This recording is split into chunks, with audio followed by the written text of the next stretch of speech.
परमात्मा श्री राधा कृष्ण के चरणारविंदों में शतकोटि नमन बंदन करते हुए मित्रों को, जिज्ञासुओं को, धर्म प्रेमियों को, ज्योतिष विज्ञान प्रेमियों को हर हर महादेव, बम बम भोले, नमः शिवाय।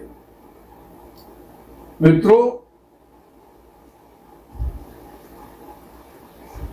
ये पक्ष आश्विन मास का शुक्ल पक्ष है।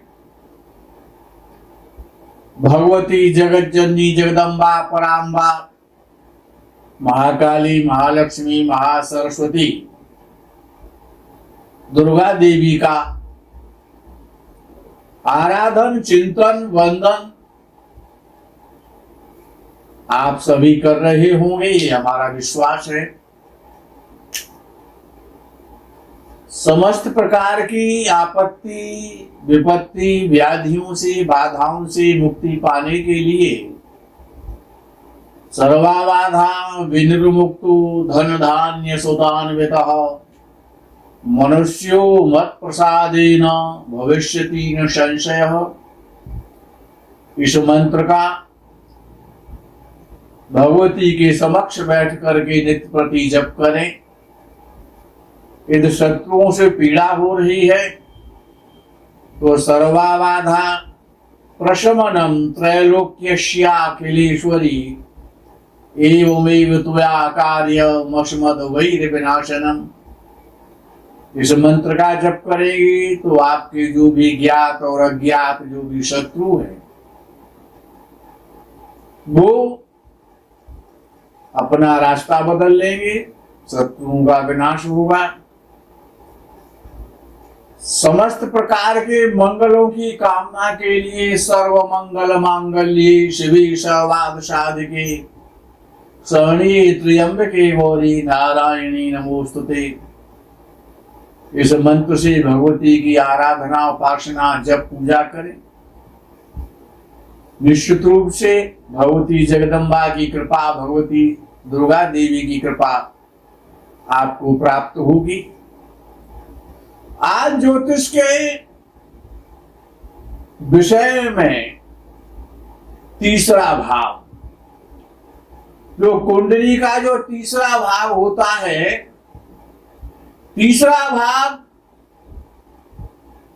वीरता का भाव है, शूरता का भाव है, क्रूरता का भाव है। अशुभ भाव है, धैर्य का भाव है, गंभीरता का भाव है, युद्ध का भाव है, पराक्रम का भाव है, तीसरा भाव है। तीसरे भाव से श्रवण शक्ति का, कानों का भी बोध होता है और मार्ग का, जो मार्ग में जो स्थान होते हैं उनको भी बताता है। चित्त का भ्रम होना भी तीसरा भाव है और भावना और रुचि, इच्छा शक्ति का भाव तीसरा भाव है। जो स्वप्न देखे जाते हैं सोते समय में, उन स्वप्नों का भी तीसरा भाव है। शूरता का और सेना का, मिलिट्री का, फोर्स का, पुलिस का और सर्विस का तीसरा भाव है। अपने बंधु बांधवों का और अपने मित्रों का भी तीसरा भाव है और गले का और खाने पीने का भी तीसरा भाव है। विभाजन जो होता है, जो बंटवारा होता है संपत्ति का, मकान का, जमीन का, दुकान का, आभूषणों का, वो तीसरा भाव है। विभाजन का भी, बंटवारे का भी तीसरा भाव है। आभूषणों का, विद्या का, सद्गुणों का और शारीरिक शक्ति का भाव है, तीसरा भाव है। बल वृद्धि का, जीवन की उन्नति का और यात्राओं का भी भाव तीसरा भाव है। अच्छे कुल में उत्पन्न होना, अच्छे कुल में पैदा होना, भी तीसरा भाव है। जो दास दासियां नौकर चाकर जो सेवक जो प्राप्त होते हैं उनका भी तीसरा भाव है। महान कार्य और निजी कार्य, परोपकार, ये भी तीसरे भाव से विचारणीय होते हैं। ये तीसरा भाव बड़ा अद्भुत भाव है। तीसरा भाव बहुत अच्छा भाव है। तीसरे भाव के विषय में कुछ मैं प्रकाश डाल रहा हूं, उसको आप ध्यान पूर्वक श्रवण करें। मान लीजिए ये किसी की कुंडली है और ये लग्न है। ये लग्न भाव है, पहला भाव है, और ये तीसरा भाव है। लगन से तीसरा भाव है। यदि इस भाव में सूर्य बैठा हुआ है राजयोग देगा, उसकी ड्यूटी है। अगर इस भाव में चंद्र बैठा हुआ है तब भी शुभ फल देगा। इस भाव में यदि मंगल बैठा हुआ है बहुत अच्छा परिणाम देगा। इस तीसरे भाव में यदि बुध बैठा हुआ है शुभ ग्रह, वो भी भाई बहनों के लिए, भाई बहनों के निमित्त और मित्रों के लिए भी अच्छा है, लेकिन श्रवण शक्ति में कुछ प्रॉब्लम पैदा हो सकती है, सुनने में। सूर्य, चंद्र, मंगल और बुध अगर इस भाव में बैठे हुए हैं लगन से, मैं कोई राशि का नाम नहीं ले रहा हूं, और यदि इस भाव में गुरु बैठा हुआ है बहुत अच्छा परिणाम मिलेगा। एक राजयोग बन जाएगा, शुभ योग बन जाएगा। और अगर इस भाव में यदि शुक्र आपका बैठा हुआ है बहुत अच्छा है, लेकिन विवाह के लिए अच्छा नहीं है। यदि तीसरे भाव में जब शुक्र होता है तो विवाह में अड़चने आती हैं, समस्याएं पैदा होती हैं, और विवाह काफी विलंब से होता है। शुक्र इसमें अधिक अच्छा फल देने में सामर्थ्य नहीं रखता है।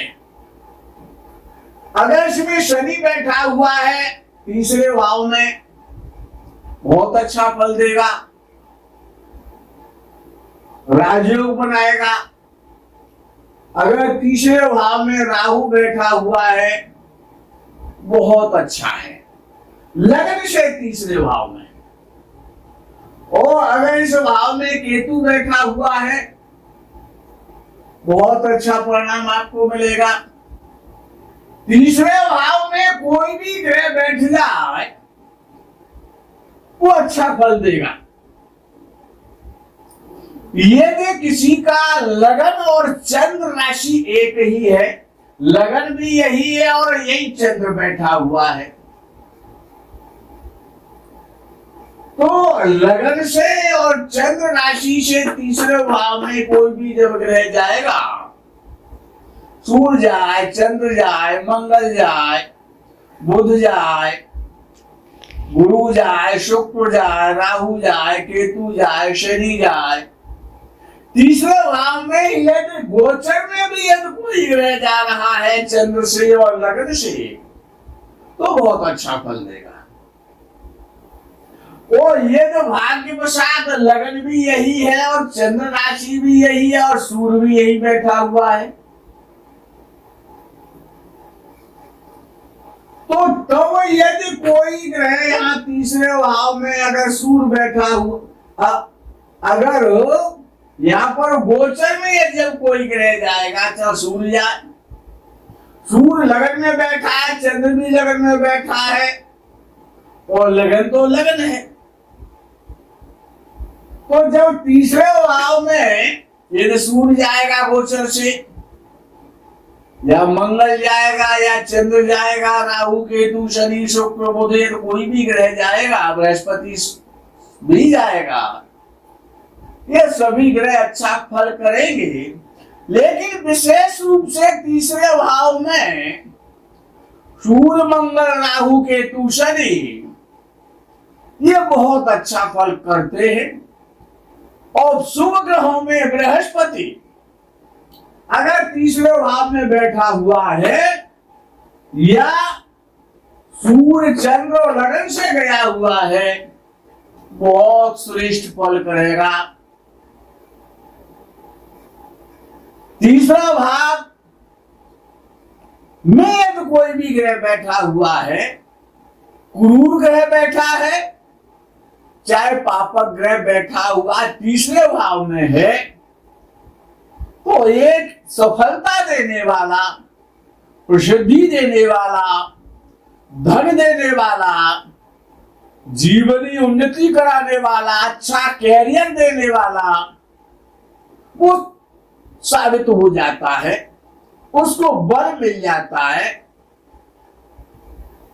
यदि चंद्र बुध या शुक्र बृहस्पति अच्छा फल करता है तीसरे भाव में, लेकिन अगर चंद्र या बुध या शुक्र हैं तो उनको इतना बल नहीं मिलता, क्योंकि ये पराक्रम का भाव है, शूरता का भाव है, वीरता का भाव है, क्रूरता का भाव है। तो तीसरे भाव में प्रायः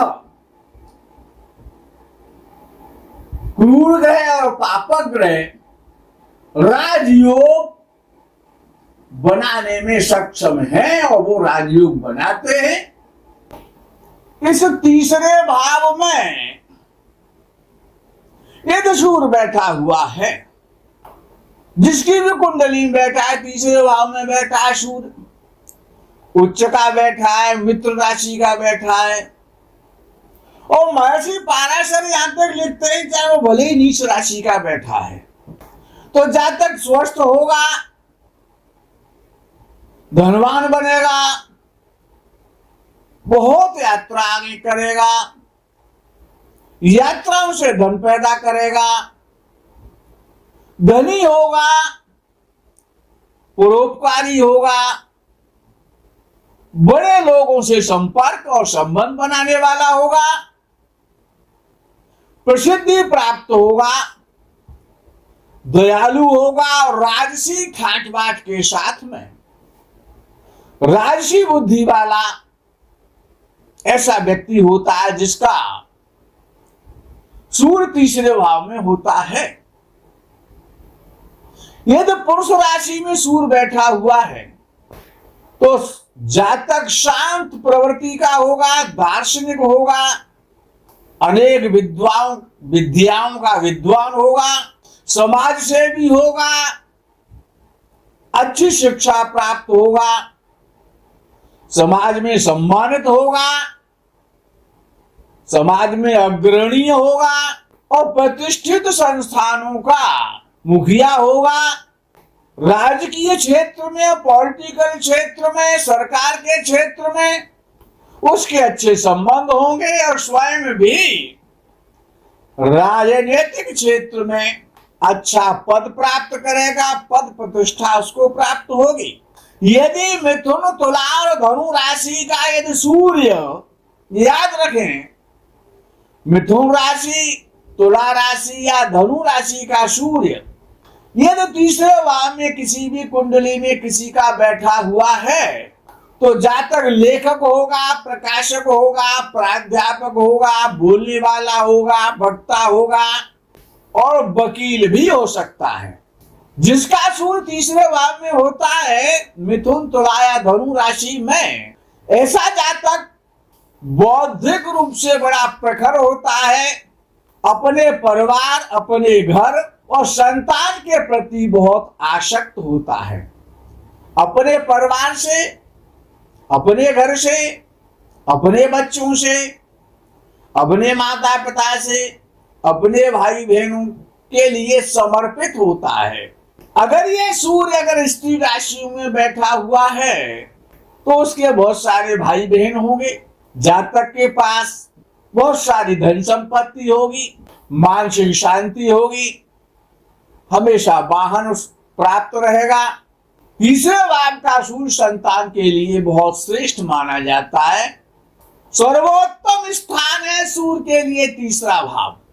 यदि प्रारब्ध भाग्यवशात प्रारब्ध से यदि बलि चंद्रमा, शुक्र पक्ष का चंद्रमा ये तीसरे भाव में बैठा हुआ है तो ऐसा जातक बड़ा ज्ञानी होता है। ज्ञान के प्रति, ज्ञानियों के प्रति, बुद्धिमानों के प्रति बड़ा प्रेम करने वाला होता है और बौद्धिक व्यवसायों के द्वारा सफलता प्राप्त करता है। यदि उच्च राशि का चंद्रमा तीसरे भाव में बैठा है तो ऐसा जातक अपने भाई बहनों के लिए एक वरदान साबित होता है। साहसी और सदा प्रसन्न रहने वाला, शिक्षा, वस्त्र और भोजन, वाहन उसके पास सदा रहते हैं। यदि शुभ ग्रहों की राशियों में चंद्रमा तीसरे भाव में बैठा है तो जातक को चिंता से मुक्त बनाता है। कोई चिंता नहीं होती है, निश्चिंत होता है, धनवान होता है, धैर्यवान होता है और धार्मिक होता है, भगवान से डरने वाला होता है, अपने धर्म पर चलने वाला होता है, छोटी बड़ी यात्राओं से बहुत सारा धन कमाता है। समाज के लिए, धर्म के लिए, परिवार के लिए जिसका चंद्र तीसरे भाव में है ऐसा व्यक्ति समर्पित रहता है और समृद्धशाली होता है। मित्रों, आज के इस प्रकरण को यही विराम करेंगे। आगे के प्रकरण का आप इंतजार करें। तब तक के लिए हर हर महादेव, बम बम भोले, नमः शिवाय। जय गो माता की।